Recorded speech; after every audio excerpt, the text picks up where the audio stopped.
Mr. Berry? Yes, Mayor, I have just some reopening updates for council. Very well. Yeah, I just need to talk about the road to Andy Bailey.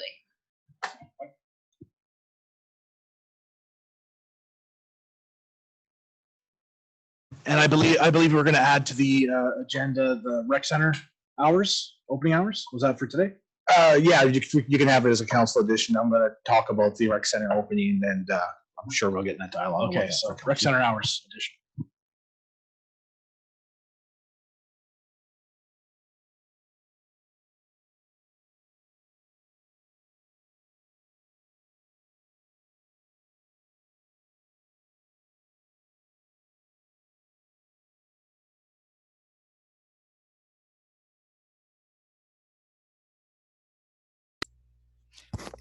Here.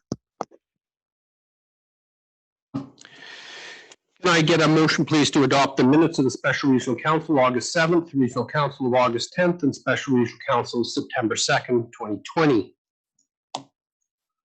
Moved by Councillor Souls, seconded by Councillor Roper. All those in favor? Carried. Are there any public comments on tonight's agenda? Hearing none, we'll move on. Reports, bylaws. Admin report number 660, Municipal Hall Annual Christmas Week Service Reduction. Mr. Berry.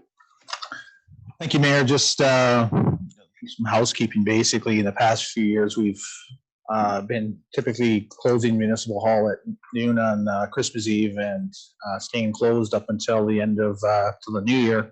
So about 3.5 days of operational time, which typically during that time is slow here, so it gives an opportunity to provide some vacation time and things like that. So each year we've typically gone back to council. A little different this year as we're looking for council approval again for this Christmas season, but then additionally looking at for it to be an annual process, so we're not needing to come back each year. Very well. Any comments, councillors? Very well, I'll comment. I think it's a good idea that we do this and give staff a longer Christmas break. I think it only makes sense. And we do this every year. And if we have a resolution on the books, we don't have to keep coming back to council for this until, of course, the council of the day decides to change that. So hearing no other comments, I'll make that motion. Moved by myself. Seconded by Councillor Andrews. All those in favor? And that's carried. Administration report number 61. The draft of the 2019 Northern Rockies Region Municipality Annual Report to be adopted as final. Mr. Berry, did you want to speak to that? Sure, Mayor. It's the annual report, which is required to be published and released annually this year. We've got a little bit of an extension with as part of some of the provincial orders that came through. We are required to have the information for public comment, which has occurred, which was as part of the 6 o'clock meeting, and anything prior to that can also be done. Public has the opportunity to comment or provide have any questions. As such, the absence of any other comments or questions, council is requesting or asking council to adopt the report as presented. Are there any comments, councillors? Very well. In that case, I'll ask for a motion to adopt the draft 2019 Northern Rockies Regional Municipality Annual Report. Moved by Councillor Dolan, seconded by Councillor Souls. All those in favor? Carried. Aye. Admin report number 62, 911 update. Mr. Gilbert. Thank you, Mayor Foster. As you can see from the report, this is a point in a very long winding road that has met and overcome a number of significant obstacles, some of them technical, some of them logistic, and some of them to do with the issue of affordability. So having worked through those recently with the assistance of Pomax Consulting, Mr. Glenn Miller, and with the support of Ministry of Public Safety, Solicitor General, and Citizen Services, and senior staff there with very good accessibility to some of these experts, we've come to a point where it is realistic in the near term to think about having a basic 911 service, which would bridge the period to mandated next generation high-tech version that will be universal as set out by the CRTC with a target of 2023. But given the current public health emergency, that may be pushed off by a year or two. Significant infrastructure to be developed between now and then. So this is an interim measure that would improve public safety, and it's a choice for council to make. Costs are included in the report. Very well. Are there any comments, councillors? Councillor Roper. I just want to say that I think it's well worth it, and I'd like to commend staff for all the hard work they've put into this to get to this point. And I feel like with 911 services, we've been behind for so long, and I think it's about time we catch up. I agree. I think it's long overdue, and also commend the staff on doing this, and a budget that the municipality can well afford. Councillor Penny. I don't want to sound like a broken record, but I want to commend staff because this is awesome. That's one thing I've been really looking forward to for Northern Rockies for a long time. So glad that we finally have an option. Any other comments, councillors? Very well. Mr. Barry, do you need a motion then? We're going to move forward on this. Yes, Mayor, absolutely. If council wishes to proceed, there's options presented to council here, and it's up to council if they wish to pick one of the options. Option one being to seek the regulatory approval from CRTC, basic 911 service, as described in the report. So council, it's up to council which option they wish to, right to doing nothing. So. Very well. I move that we accept number one. Option number one. Seconded, please. Seconded by Councillor Roper. Moved by Councillor Searle, seconded by Councillor Roper. All those in favor? That passes. I'm going to say unanimously. Admin report number 63, grant applications. Federation of Canadian Municipalities, Municipal Asset Management Program. Mr. Barry. Thank you, Mayor. So it's a late edition. Apologize. Public Works has been working on this one for a little bit and had some, there was some discrepancies, I think, with regards to the timing of the deadline required for the application. So just looking for council resolution to apply for a grant. The total budget amount is $65,000. The grant opportunities through FCM is $50,000, and an application would be put forward for the remainder of the $15,000 to have the potential to have the full $65,000 project covered completely 100%. But the resolution does cover off if we were just successful for the $50,000 and not for the $15,000, then the $15,000 would come out of operations, and it's it'll show up in the 2021 budget. Very well. Are there any comments, councillors? Hearing none, I'll ask for a motion that we direct staff to apply for that grant. Moved by Councillor Gurley, seconded by Councillor. I'm For sorry. option one. Yes. Because there's three, so yeah, my motion would be for option one. Very well. Councillor Roper is the seconder for that motion. All those in favor? Carried. Correspondence, Canadian Natural Resources, oil and gas site nomination for BC Dormant Site Reclamation Program. Mr. Barry, did you want to speak to this, please? Sure, Mayor. So this correspondence came in, I believe, last week, and I was in communication with CNRL. They've provided a list of potential sites obviously all CNRL sites. We've been working, and Doug and the team and planning have been working with Fort Nelson First Nations regarding nominating or potential nomination of sites, which don't necessarily include, I don't include, I can't even say, I mean, I have no idea how many they actually include if it's any CNRL, but basically the discussions that we're having with First Nations and the information they have is, according to Doug, is a pretty solid process that we can't necessarily argue with the process in terms of cost, the best bang for the buck, and looking for areas specific to clustered areas and things like that. We've also been in communication with the OGC. So obviously this correspondence council isn't necessarily making decisions on this, but one thing you may want to consider is, given our discussions with First Nations, is that we potentially support an application essentially jointly for nomination, I should say, as the process with FNFN.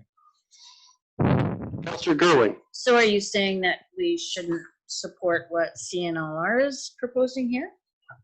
Council can, just the sites that are proposed by CNRL are all their sites, and they don't necessarily fit with what we've been working with FNFN in terms of areas that I guess we get, like I said, the best bang for the buck when it comes to nominating. And when we talk to the OGC, they've indicated that they're going to look at sites that would make sense from a cost perspective also. So not necessarily say one here and one all over the map. It'd be more or less ones in terms of where you're going to, from a funding perspective, get the most return on that funding.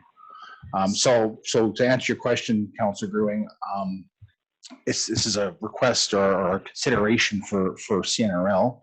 I don't have information specific to what they're requesting in terms of their sites, but it doesn't mean that council can't make a resolution to look at what we're working with FNFN, and if some of those sites fall in, so be it. But if not, then.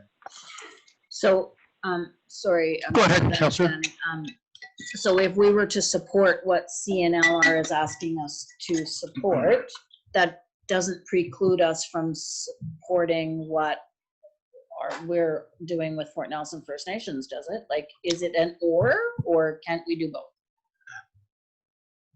I guess we could. I mean, I don't know if there's a limitation, Doug, in terms of how many we would nominate. I believe in a way there is, because the provincial government came out, or BC Oil and Gas came out and said that they would give priority to the abandoned well sites that the municipalities or First Nations nominated in their second tranche, this $50 million. So I think if we support CNRL, we may be nominating CNRL's wells instead of nominating the wells that we look at and Fort Nelson First Nations and we as community decide are more important. Would that be a fair characterization? I think so. But What is leading you to? Doug, are you able to speak to this if you went down that mic just quickly? Sorry to put you on the spot, but Doug's been having the conversations, and I guess the challenge would be is there's a significant amount of sites that are there from CNRL currently.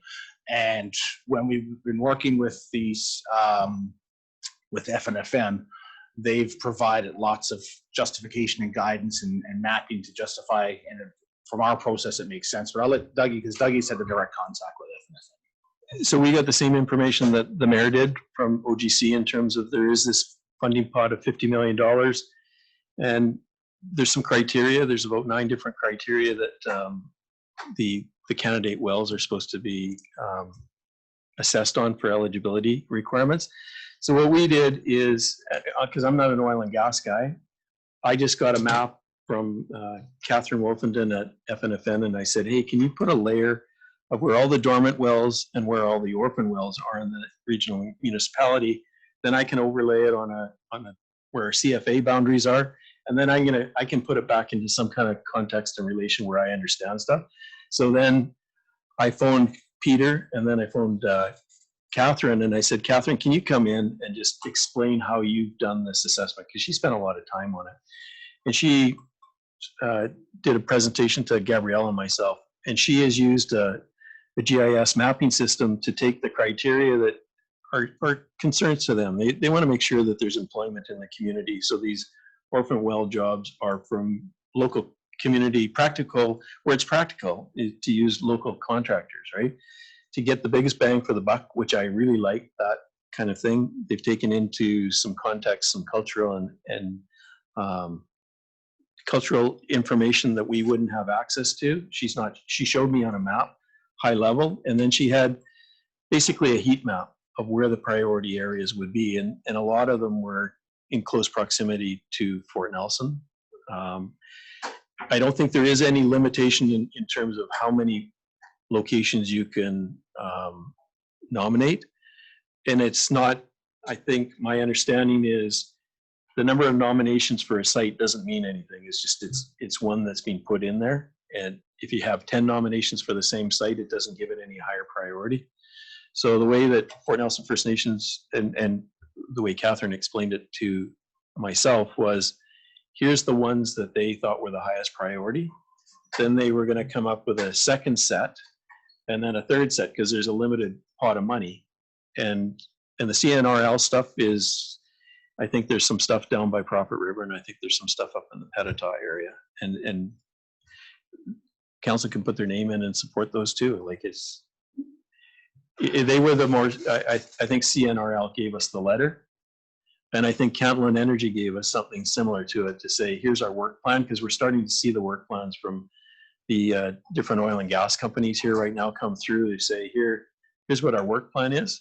And what we had originally discussed is whether a support letter from regional council could go in with the Fort Nelson First Nation one to say, you know what, we don't have any issues one way or the other, whatever council's thoughts are, right?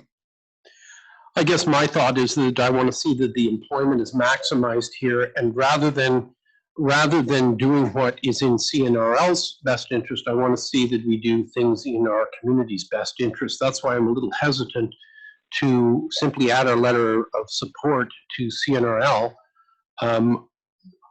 I would prefer that we join with Fort Nelson First Nations. I think they said that priority would be given to wells that were nominated by First Nations and municipalities. So I don't want to nominate a bunch of wells and then have wells that are further from Fort Nelson accepted, and the ones that are closer in that will benefit our community more excluded for some reason. So I won't be supporting CNRL's letter. Councillor Penny. I'm just wondering if somehow we could make sure if any of these wells would fit into the criteria, maybe that it just slipped through the cracks or weren't seen by. I wouldn't be surprised if some of these wells are CNRL wells. I mean, I have no indication that they aren't, and I don't know how many or anything else, but I'm a little cautious here that we give them a blanket, what would you call it, a blanket acceptance of their letter, and then all of a sudden we find wells that are close to the Alberta border that are not being serviced by people in the Northern Rockies. This is my concern. At least if we have, if we join with Fort Nelson First Nations, with our staff and their staff, we can find the ones that optimize, I guess I would say, the monies that will be distributed for the reclamation of sites. That's all I'm saying. Just as long as, I do believe the CNRL is probably still a pretty large contributor to our coffers, so I want to make sure that they get, if there is anything that we can help and nominate for them, I want to make sure we do so. Councillor Roper. My understanding is that wells that are nominated by the municipality and the Fort Nelson First Nation would be given preference. Therefore, I deduce that wells that are nominated by just the Northern Rockies municipality would possibly come second to that original batch. So maybe there's a way we could expand this and maximize what we could actually get reclaimed, because it says here that the province will really they have the final say, and any wells that we nominate might not be selected at all based on their criteria. So my thought is the more the merrier, but also focusing on those specific ones to make sure that they get preference. I think that's a great idea, but why not expand that to a secondary set where we can get a lot more done possibly. Are we in any danger here of endorsing a CNRL's letter and then losing out on other well sites that are perhaps closer to the Northern Rockies where we would get more employment? Do we know? I don't really know, Mayor. I mean, there's a significant amount of wells that they have on the list. Very a lot. And I really don't know. And if Doug can comment on it, I mean, it's a bit of a, Mr. Toff. it's a bit of a fight for it. I'll be politically correct tonight. My understanding is there is a concern even by OGC that the amount of work that would be done on this dormant well stuff is by outside companies not within the community of Fort Nelson. So maybe the support letter could, whatever it would say, is put some definition or say, you know, we would like to see the support of our local community. And Bev's done a really good job with the chamber where she's tried to encourage kind of borderline qualified people. And Chevron had done a really good job trying to use the local consultants and contractors that were available in the community. Is maybe that's the sort of thing that we could put in the letter that.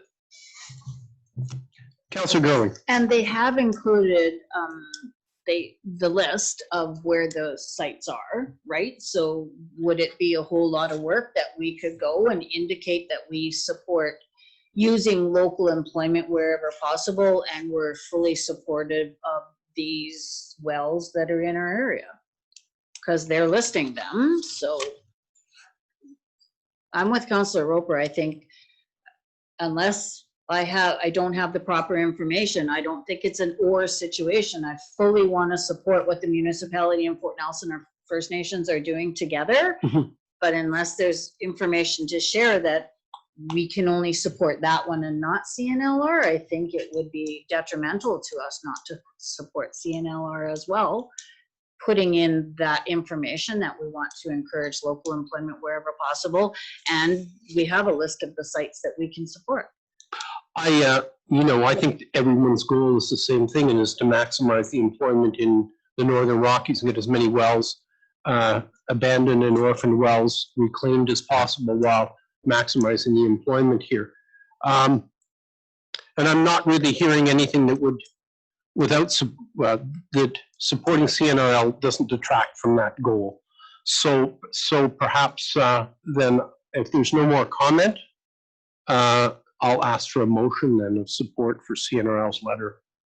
With the stipulation, Mr. Topp brought up, did the work is, I don't know how you would say this, that the work is directed towards Fort Nelson local contractors. Councillor Roper.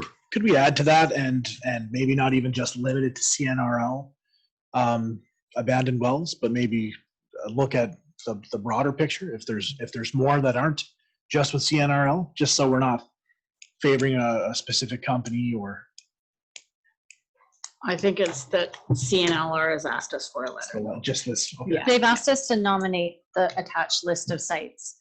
So if, it's to go through the full nomination process for those wells. So it's not just a letter of support, that's just for clarification. And to do that broadly, you'd be basically nominating every dormant well in the municipality, which is Doug's work with FNFN is to be more selective about which sites receive those nominations, because they will be seen more favorably by the OGC. So do we know how many of CNRL's wells are also on the listed Fort Nelson First Nations have? No. Last time we had a chat, or last time Catherine and I had a chat, she was rolling all of this information. I think she had targeted between 60 in their first cut is what they thought they would be recommending. And then there would be a category, a high priority, a second priority, and a third priority. Very well then. Is there any more discussion? I will ask for a motion then. Councillor Roper? Sure, I'll make that motion. That we nominate the wells detailed in CNRL's package.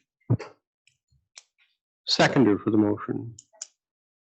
May I ask a question first? Sure. Do we know, is the nomination process a lot of work? Like, are we? And there's 3 pages of wells. I think there is, especially it's using a different language than what we're typically used to. So I went onto their website, and each individual well is, my understanding is that you can nominate that well site by a well number.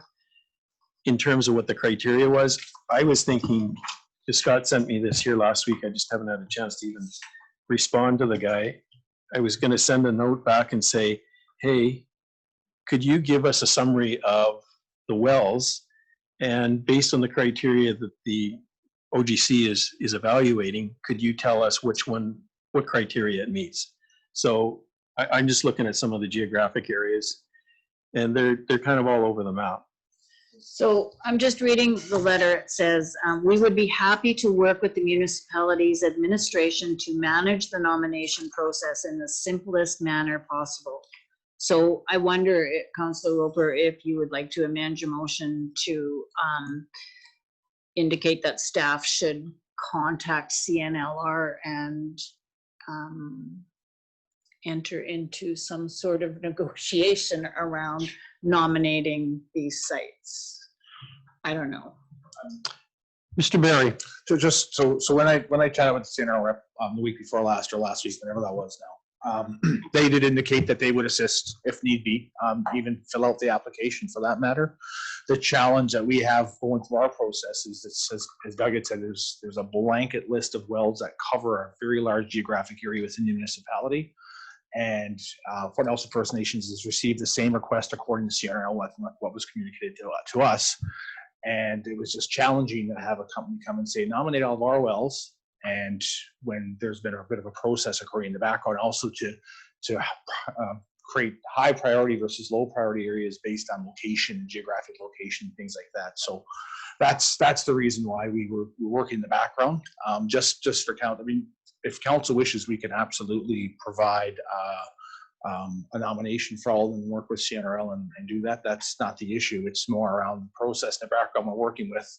And again, as Doug said, we're not, from an oil and gas perspective, not trying to get information from OGC and get it straightened out. And of course, we know that the chamber has some thoughts in the background too. It's challenging to have a company come in and just say, listen, nominate all of our wells, please. We'll do it for you.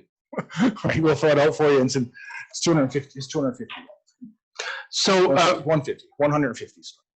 Councillor Roper, I'm going to decide that your motion has failed for lack of a seconder, and we will start the process over. That's fine with me. I was starting to second guess myself. Okay, Anyway. very well. So now, having had that discussion, Councillor Penny. Taking it all in, Yes. I would, as Mr. Joffred said, kind of give it back to CNRL to go through their wells and figure out how they fit the criteria before, they're just giving us a list of wells right now. We don't even know if they truly qualify or not.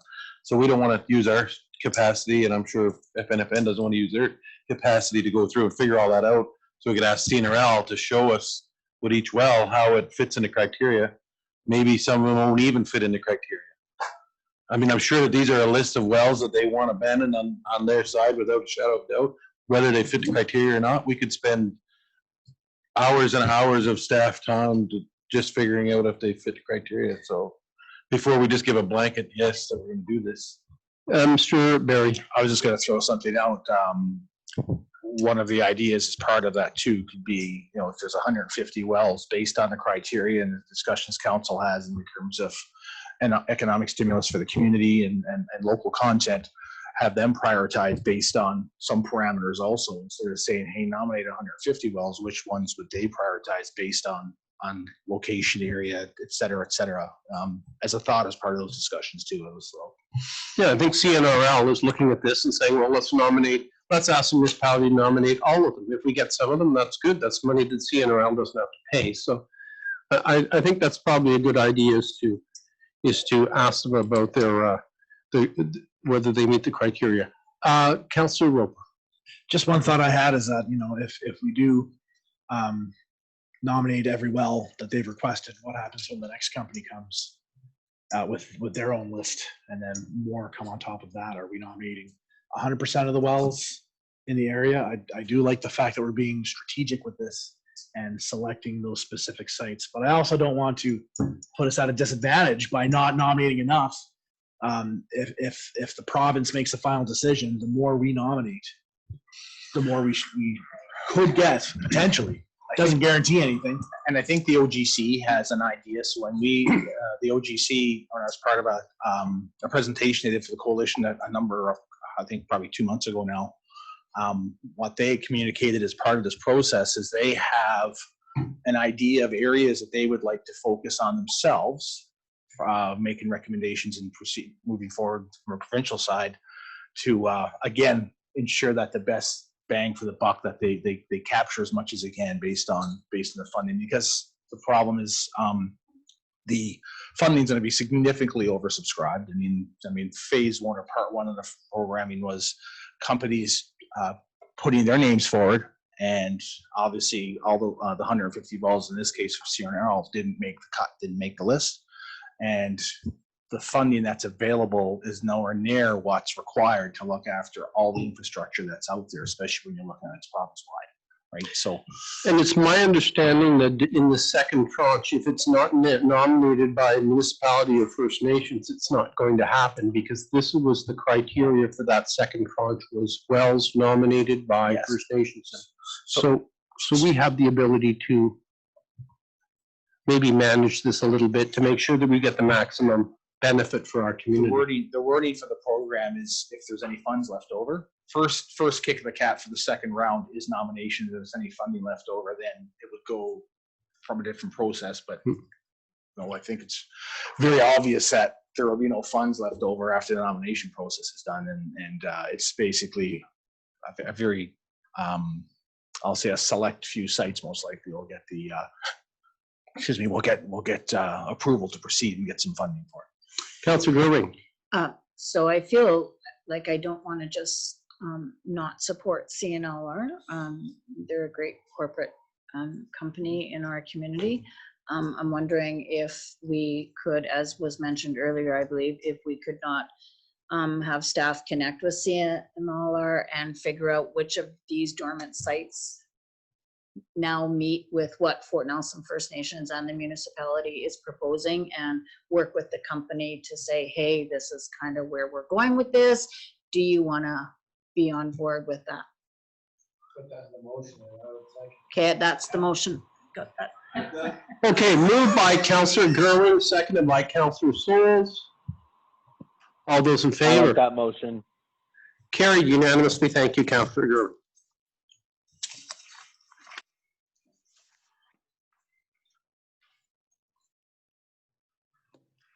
Continuing on with correspondence, Liard River Hot Springs Provincial Park letter to Minister Heyman regarding the reopening of the Liard River Hot Springs pool. I believe, are there any comments on the letter? Very well, we receive it for information. Speaking of information package, August 12th, council information package, August 19th, council information package, August 26th, and council information package, September 2nd, council information package, September 9th, received for information. New business items. Mr.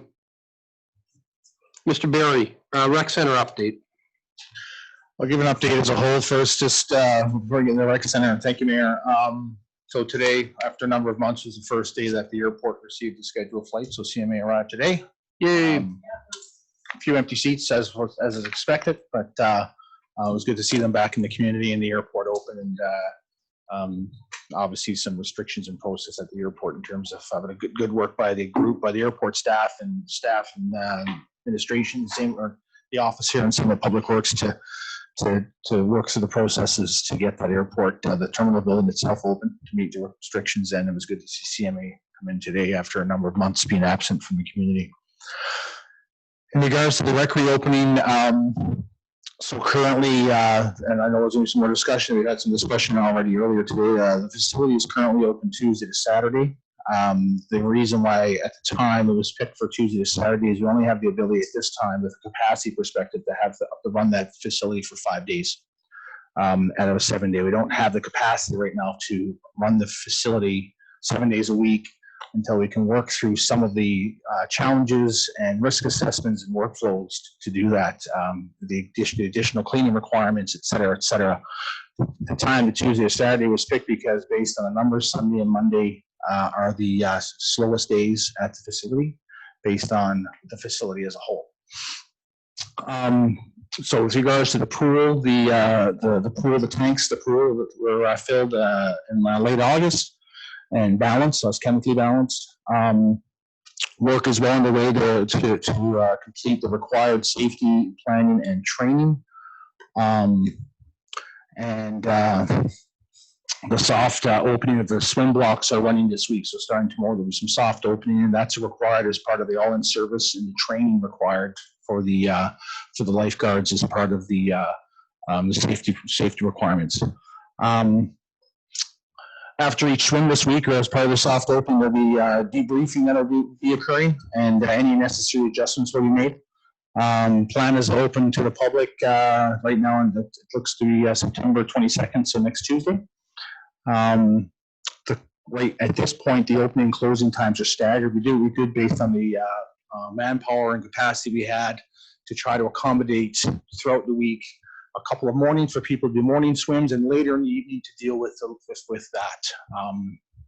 And again, it's one of those processes where we're planning the work, and we're going to work the plan, and then we're going to reassess and take a look and see what we need to do to adjust. So currently for the pool, the days of operation currently are based on the Tuesday to Saturday. It's just to coincide with the rec center, and I'll get in more detail about that in a bit.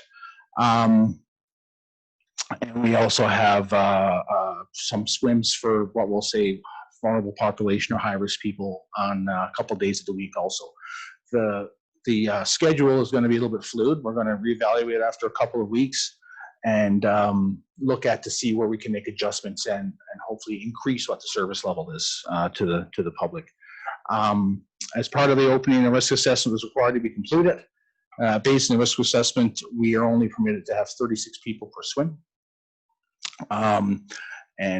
Patrons will be asked to potentially wear their swimsuits under their clothing to help assist with some of the processes. And again, we're working through that with what's occurring. So we're, like I said, we're trying to accommodate what the direction we're getting from the province and also the Life Saving Society and the limitations we have with change room size and limitations of how many can be at the pool facility at once, including staff, and et cetera, et cetera. So it's a lot of information, a lot of stuff that we're just trying to sort through. And so far, things are working out as planned as part of the schedule. And the intent, like I said, is going to open next Tuesday. For the arenas and the ice, Simcoe is scheduled to be on site this week. So Simcoe is a company that comes up and gets our ice plant started for us. So last year they took it down for us. And the nice thing, the new ice plant in chiller, we have the ability to remove the ammonium, which allowed us to not have to have our 7 hours of coverage daily because it's ammonium in the system. Excuse me. So the Simcoe is on site this week, and the intent is to get the ammonia back in the system, get the ice plant back up and running, and then we'll start making ice, painting lines, painting the ice, getting the face-off circles in, et cetera, and anticipate the ice to be ready for the public the week of October 6th. There's currently ongoing discussions with the user groups to confirm ice times and processes and who's actually wishing to have ice times, who's wishing, what are those impacts based on days of the week, and et cetera, et cetera. I mean, that's what we're working through right now, and also work on the flow in and out of the building. So an example is the change rooms can only allow 6 people per change room. And we're working, minor hockey is working on their safety plan currently to figure out how to navigate around that and what they need to do. Most likely there'll be a number of people in minor hockey or players in minor hockey that will be showing up fully dressed, with the exception of doing skates, putting skates on those, and there'll be areas of within the arena where they would be putting skates on instead of using the change rooms. When the change room's used, then we had to do a complete deep clean after it's done, after they're finished with it, which is not typical. We'll usually, in the past, do a quick little sweep of the room, but not a full deep clean. So as I mentioned, currently we don't have the capacity based on the additional cleaning requirements and work that's required to operate the facility 7 days a week. We're taking the same manpower we had before, and we haven't scrunched into a 5-day work week. To do a 5-day work week, we need to have 2 rest days in a row. Currently, those rest days are Sunday and Monday. We are looking at other opportunities right now to add Sunday in there and to figure out if it's a Wednesday to Sunday or maybe it's a Tuesday to Sunday. We're looking at that currently. We just don't know what that looks like, and we just need that time to kind of massage the process a little bit. It could even mean, for example, that maybe with the arenas, we may be able to open the arena but not have the facility open. We're investigating all options. The goal would be to get the facility back to 7 days a week, and prior to that, most likely 6 before 7. And possibly, maybe it is a Wednesday to Sunday. There's some other challenges when it comes to scheduling with the collective bargaining agreement, because a Tuesday to Saturday shift is one shifting arrangement. A Wednesday to Sunday shift for staff is a different potential different shifting arrangement again. And we're working through all that currently. So that's where that is. I was in conversations with director today with Harv and the various staff over there, and they're investigating opportunities to try to operate on Sunday. Obviously, Tuesday to Saturday is not an optimum schedule, and we're aware of that. It's sometimes it's like drinking from a fire hose. You get a lot of stuff going on at once between the pool, the arena. We can only have 250 people in the facility at once, even though you can have 50 here, 50 here, 50 here. You're still limited to 250. It's the challenge in terms of parents watching their children, because minor hockey is having that bit of a challenge there in terms of how they not allow them, for example, in the arena. All kinds of things. We're trying to work through the walking track, for example. We're looking at currently we don't allow running in the walking track or that area because of some of the restrictions and limited capacity requirements that you have in place with that. So we're looking at the Survey Monkey poll going out to the residents and the user groups to see if we can even possibly have times of the day when you can have running versus walking, because currently you can't have someone run by you in the walking track. So there's a number of things that's going on currently. So I'll leave the council. There's lots of dialogue, there's lots of discussions. So, yeah. Councillor Gerwin, go ahead. Sorry, you didn't mention the play space. What's up with the play space? Play space. I'll have to confirm. Sorry, I don't have it on my list. My apologies. Any other questions for Mr. Barry regarding the rec center? So I just would like us to get a Sunday opening as soon as possible. So whatever that looks like.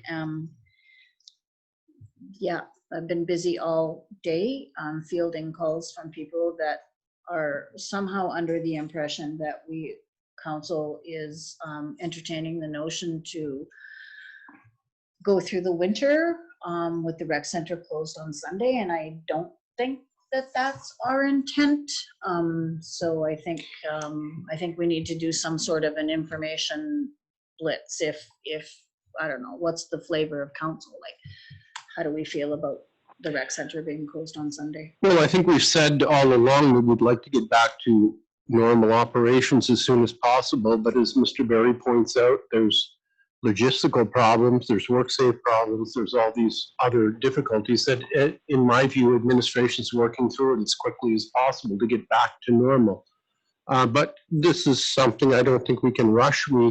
We have to do things properly, and we have to make sure that people are safe in our facility and our workers are safe. So I think administration is doing what they can to get us back there. And I think they're keenly aware that we want to get back to normal operations as quick as possible. Councillor Roper. Yeah, just to add to the conversation, one of my concerns is the user groups that use the rec center. And so while Sunday and Monday might be the slowest days for the rec center, that could be the busiest days for hockey or curling or whatever else is happening. And it doesn't mean that we have to shut down the entire building to accommodate some of those other things. Perhaps a hybrid model where the rest of the rec center is not available, but our user groups can continue on because, maybe we're slow on those days because the user groups are typically busier. But either case, I do appreciate the opportunity to discuss this because I felt like council hasn't really given that direction. So yeah. Mr. Barry? Yeah, I'll add to that, and thanks for your comments, Councillor Roper. I mean, the intent is not to have the facility closed on Sundays. Wasn't the intent. The intent was when we look at the actual facility as a whole, we looked at getting the facility open as quickly as we could, which is we did in a safe manner. And we're currently, today, I mean, they're looking at options to do that hybrid model. Like, so when we chat about trying to make that shift for hockey, for example, it's, do we have the ability to possibly on a Sunday, for example, have the arenas open on Sunday and only allow access to the arenas and the rest of the facility is not accessible. We're having conversations with the curling lounge to try to do, curling rink to do similar things so that the days the facility is not open, they can still operate the curling rink and use access at their area. So we're working through all of that. It's just, like I said, there's only so much to go around in terms of how much we can do at once. I mean, obviously by the sounds of the discussions and feedbacks coming back, we're not necessarily communicating the information effectively, and we'll go and make sure that occurs. Again, in defense of the staff over there, again, it's a very busy time trying to accommodate this, and lots of fielded information, lots of questions, lots of advice being provided also by the general public in terms of what to do and can't do. And I understand the frustrations. I mean, obviously people want to get in that facility as quick as they can, but the challenges you run into are the rules that we have to follow are the rules that we have to follow. And that creates some challenges, of course, but we'll keep council to speed. You're right, there's been no direction in terms of those days. It was based on an operational, and we're working through that right now. And I know there's conversations, I believe, with minor hockey again later on this week in terms of what that looks like with them, and we'll work through it. Any other comments? Councillor Roper? And just a question about capacity, just for clarification. We still have the same amount of managers and the same amount of laborers in the building, but it's the fact that we have more workload because of all the protocols in place. Is that correct? Yeah, so we lose capacity because we have less staff. No, Just yeah, because we're working with the similar staff. We've lost some lifeguards, which we're working through that. I mean, obviously, it's always been a challenge to man up lifeguards. We're looking at creative ways to try to recruit and to build and train locally, like we've done in the past. So we're working through that. And there's some that we're aware of that in town that might have been lifeguards in the past, for example, who need a recert, as an example. So we're working through that in the background. But it comes down to the amount of work and documentation required to opt to open something. Like the amount of work for that pool has been, flat out just to get that pool running, with scheduling, amount of lifeguards on duty, retraining lifeguards, because mentally how they have to react to an incident is much different than they've been trained in what's been basically just drilled into them through the years, because of the restrictions. So there's a very systematic approach. The building service workers, which typically work 7 days a week over there and worked on a compressed, we'll call it compressed or alternate work schedule, had a very systematic approach in terms of how to clean the facility. Now we have to do that and all this additional work. The pool, when it opens, before you can come in and you can drop your child off or come in and you can spend a day in the pool, now you're required to, after a certain amount of time, depending on the swim, everybody needs to get out. They need to do a complete deep cleaning. They have to go into the change rooms, clean the change rooms, and redo and let everyone back in. You can't just have that constant flow and fluid of change throughout the day where you can say, yeah, I'm going to do a public swim, I'm going to do the free swim, I'm going to do this. So that's all part of it. We're currently not offering lessons and things. We think we can. We got the spaces booked for it, but we need to kind of walk through this and evaluate it and go back. Well, the rinks, the arenas are the same thing. I mean, in terms of the ice and how many's on there, it's fairly straightforward, because we say this is how many can go on the ice, and the user groups are required to, we're required to have a safety plan, right? Not necessarily approve it, but we're required to have it, and they need to live by that safety plan. And Brian, I know, chatting with him, is having, working through that, and when he wears his other hat is with minor hockey, right? But when, like I said, we weren't in the position before when you have the arena staff that when you vacated a change room, that you had to go in and do a deep clean of the change room, a complete wipe down. It was go in, make sure the garbage is good, quick sweep, everything's good, let the next group in their hockey players. And you got 15 hockey players sitting in one change room. Say 16 hockey players sitting in one change room, whatever that might be, and you go clean it up. Now you're allowed 6 in the change room. So if a group comes in and there's 24 of them, right now you're using 4 change rooms. And then you have to go before the next group goes use that change room. We got to go a complete deep clean. So we're fully expecting that we'll be able to do more as we move through it, but we didn't want to set ourselves up to fail either and say, let's go do this and let's really try to overachieve here and then have a potential where we don't have the ability to fulfill it. So we're hoping to get to it, debrief, reevaluate, and increase it. Right. The reality is that within a couple weeks' time, or whatever it is, or a week's time, we might have the ability to be open on Sundays, or allow the arenas to do it. Right. So. Councillor Gerwin.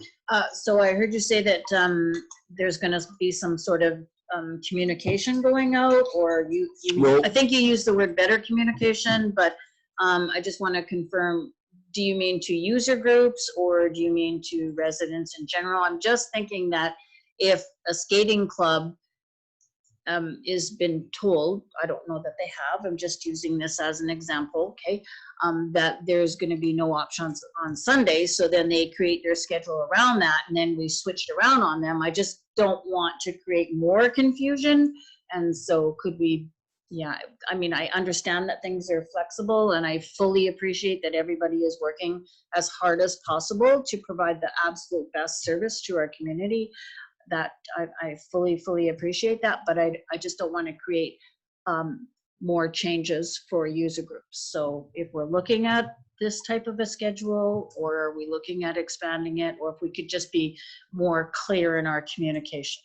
Yes. Mr. Barry? So yes to all the above. I mean, when I listen to the discussions and the feedback that's coming back from council, obviously there's possibly more that we can do from communication, which is the user groups and the public. So we'll discuss that with the group over there here tomorrow, just to see what that looks like. I do know, for instance, with some user groups, they've come forward, and some like the skating club. Others could be like the old timers, the old wolves, when asked about their Sunday shift or Sunday skate, for example, they weren't sure if they would even want it right now based on what they're going to get out. So all that's part of it also. And then there's some ice times that are being freed up because there's certain user groups that are saying we're just not going to play this year. We're not going to. So we'll factor in all that in. But from a communication piece, absolutely, I think it's important that the general public is made aware that we're looking at options, and call us questions, and et cetera, and then we'll get them. And the same with the user group, is I have a concern that a user group plans their year for this, if this is what they think. If they think it's only Tuesday to Saturday, and we turn around and say, hey, guess what? We have Sundays now. So we'll work on that and chat about that. Councillor Roper. Just one final comment is that, you know, as a council and as an organization, we have we can create more capacity if we need to get these things done. So if we can do something to help staff out, to make it easier, to keep the building open more. Let's say if we wanted to go just Tuesday closed, or I'm sorry, just Monday instead of Sunday and Monday, or close on Tuesday and a more off day. We should take those opportunities. And I appreciate that comment and what the intent, what the plan was, because we have a plan that we're trying to work through. We fully expect that plan would be adjusted. We weren't prepared to come to council at this point to say we need more capacity. We want to squeeze out as much as we can with the existing capacity, and then say to council, this is the cost to operate the facility based on the current restrictions and previous costs, because the costs are going to remain the same, but the service level has the potential to reduce. And then say, in order to go back to previous service levels, this is what the additional capacity would look like. The problem is we don't have that today because we haven't actually, we have an idea and we put a plan in place, we just haven't executed it yet, and we haven't made those adjustments. But appreciate that. And that would be the intent. We go back and say service level versus service level. Councillor Gerwin, did you have another comment? I was just going to make a comment. Mr. Card. I thought maybe I'd give council a little bit of insight. So I attended a regional meeting last weekend for minor hockey, so all, I guess, Prince George North. And I will say that in the community here, we are sitting very good compared to what other communities are. Some are on the ice already, but I found it interesting in Fort St. John, they have car sales on how many kids do you have in your family to sell the type of car, because all the kids are getting dressed in vehicles to get on the ice. So there's mass confusion in other areas where our rec center has been great reaching out to all the community groups from a minor hockey perspective. Even with the schedule as it is, we're going to have the same amount of ice that we had last year. But in building our safety plan, like it just blew my mind on what goes into it. So the amount of cleaning that has to go in, we have to realize every kid has a water bottle. So all the dashers around the rink where any water bottle touched has to be disinfected between every ice time. So appreciate the work that they have to go into building a plan on all the what ifs with that. So in talking to these other groups, they're in the same situation where we look at what went into the school system and them getting into opening the schools. This being an extracurricular activity, we have to think of the same thing. And a lot of us are just looking to see what happens the first 3 weeks in school and readjusting. So as probably the biggest user group in the community for the ice, we're really just looking at October and doing a bare minimum for our organization, understanding that anything could change in October for scheduling ice time. And we've been very happy with what the rec center has presented us, understanding that some of the members might say otherwise, but we understand where they're at. So it's been good. Thank you, Mr. Carter, for that. We appreciate that very much, that insight. Are there any more comments? Very well. Moving on. Councillor Goring, Road to Andy Bailey Lake. Right, could I just get some clarification on winter plowing for the road into Andy Bailey? Yeah, are we currently responsible for that?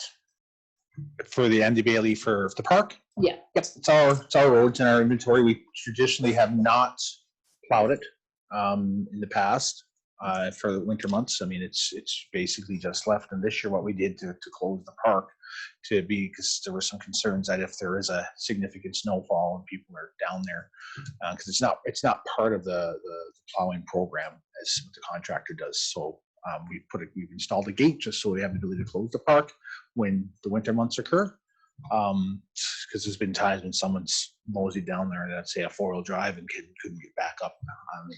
So apparently the road was plowed last year and families were using it as an outing space. So they had a skating rink, skating surface created out there, and they had a bonfire place. And so yeah, I had 2 phone calls today about they were told that road will be gated off and not plowed, and they won't have access.